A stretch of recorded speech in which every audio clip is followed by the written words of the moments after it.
जो 11 तारीख को बदलाव रैली थे जी उस पर क्या बोलना चाहते हैं? जी रैली, जो बिहार बदलाव रैली थी हम लोगों की, वो कहीं ना कहीं हम उसको सफल हम लोग नहीं मान रहे हैं। हमारे हमारे सूत्रधार भी प्रशांत किशोर जी ने भी कहा कि जिस तरीके की संख्या हम लोग चाह रहे थे वैसी संख्या पटना पहुंची तो जरूर, लेकिन गांधी मैदान तक नहीं पहुंच पाई। इसके लिए थोड़ा सा हम लोग ये निराशाजनक रहा, क्योंकि वहाँ प्रशासन और ट्रैफिक के लोगों ने बिहार गवर्नमेंट जो सत्ताधारी लोग हैं वहाँ तक पहुँचने नहीं दिए लोगों को। और रैली में कितने लोग पहुंचने वाले थे? लगभग 5.5 लाख 5 लाख के करीब पहुंचने वाले थे, लेकिन पहुंच पाए 2.5 से 3.25 लाख लोग। कुछ लोग कह रहे हैं फ्लॉप रैली चली गई। अरे फ्लॉप रैली रहती तो फिर बेचैनी इतनी लोगों को क्यों होती? ये जाहिर सी बात है कि इतनी बेचैनी अगर लोगों के बीच है, हमारी चर्चा हो रही है, तो कहीं ना कहीं कुछ हम लोग अच्छा किए हैं तब। और कुछ दिन पहले देवकीनंद महाराज के यज्ञ में आए थे मनोज तिवारी जी।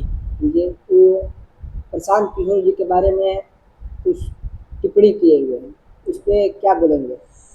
टिप्पणी क्या उन्होंने टिप्पणी किया था, थोड़ा सा आप मुझे अवगत कराते इस चीज़ों से तो मैं विशेष रूप से बता पाता। वो भाड़े पर पहले चुनाव जितवाते थे। तो वो भी तो भाड़े पे ही स्टार्टिंग उनकी हुई है। वो भी तो गान बजान जो भी करते थे, संगीत का जो मनोरंजन लोगों का किया करते थे, तो पहले वो भी तो भाड़े पे ही आते थे। वो कौन से मतलब शांति दूत बन के आते थे? वो भी तो समाज सेवी अपने आप को थोड़ी उनको कहा जा सकता है कि वो समाज सेवा कर रहे थे। पैसा लेके समाज सेवा कर रहे थे क्या वो? और अगर देखिए, मैं जाहिर सी बात कर रहा हूँ, बेचैनी तो बढ़ेगी ना मनोज तिवारी जी का। वो तो चुनाव जीतते हैं यहाँ बिहारियों के दम पे, जो दिल्ली प्रवासी हैं, जो दिल्ली उनके लोकसभा में जो चुनाव उनको जिताते हैं। कभी आज तक उन्होंने, मनोज तिवारी ने, बिहार के लोगों पे विषय पे कभी बात किया है? वो उनको मुख्यमंत्री का चेहरा भी माना जा रहा था दिल्ली में। कभी वो सेंट्रल में रह के बिहार के लिए कोई ऐसा व्यवस्था की बात किए हैं जिससे बिहार का कुछ उत्थान हो सके? वो तो सिर्फ हिंदू मुस्लिम ये सब चीज़ों में लगे हुए हैं।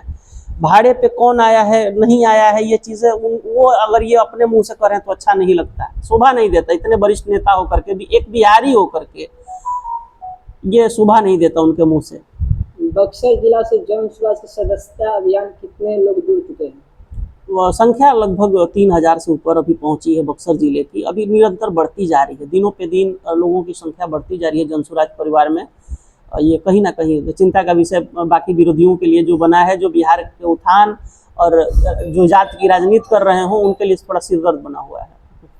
और जन सुराज जो 5 वादा की हुई है, जी 5 वादों को सरकार में आती है तो पूरा करेंगे? बिल्कुल, पूर्ण रूप से। आप बिल्कुल, अब मैं आपको स्वस्थ कराना चाहता हूँ कि ये जो 5 बिहार के मुख्य मुद्दे हैं, जो बिहार में वाकई में इसकी आवश्यकता है, इस जब हमारी जन सुराज की सरकार आती है, इस पर पूर्ण रूप से हम लोग जी जान लगा करके बिहार में जो है व्यवस्था को दुरुस्त करने का प्रयास करेंगे। अपना परिचय बताइए। विकास पांडे, नगर अध्यक्ष जन सुराज बक्सर।